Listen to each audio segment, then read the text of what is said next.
बारामतीच्या विद्या प्रतिष्ठानमध्ये शरद पवारांसह जय आणि पार्थ पवार हे दीड तास चर्चा झाली आहे। या चर्चेचा तपशील समोर आलेला नाही। मात्र शरद पवार विद्या प्रतिष्ठानचे अध्यक्ष आहेत आणि अजित पवार हे विश्वस्त होते। त्यामुळे अजित पवारांच्या जागी विश्वस्त म्हणून पार्थ किंवा जय पवार यांना घेण्यात येणार असल्याचं कळतंय। तर याशिवाय अजित पवारांचं राष्ट्रीय स्मारक आणि दोन्ही पक्षात विलीनीकरणावर चर्चा झाल्याची शक्यताही वर्तवण्यात येते। तर या संदर्भात अधिक माहिती देत आहेत आमचे प्रतिनिधी सचिन जाधव।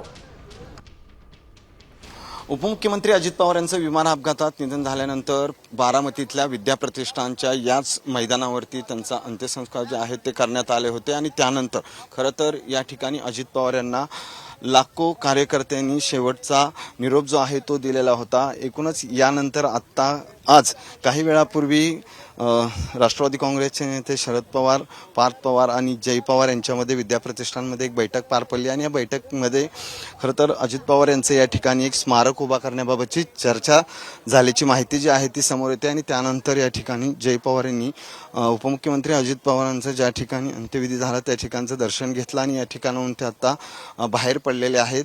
एकूणच आपण पाहतोय की या ठिकाणी उपमुख्यमंत्री अजित पवार यांचे अनेक चाहते जे आहेत ते होते आणि त्यानंतर अजित पवार यांचं बारामतीतील विद्या प्रतिष्ठान या ठिकाणीही त्यांनी मोठ्या प्रमाणात काम केलं होतं आणि त्याच पार्श्वभूमीवर या ठिकाणी आता अजित पवार यांचं स्मारक उभं केलं जाणार का याकडेच आता सर्वांचं लक्ष आहे। कॅमेरामन सुमित भोसलेसह सचिन जाधव, साम टीव्ही न्यूज, पुणे।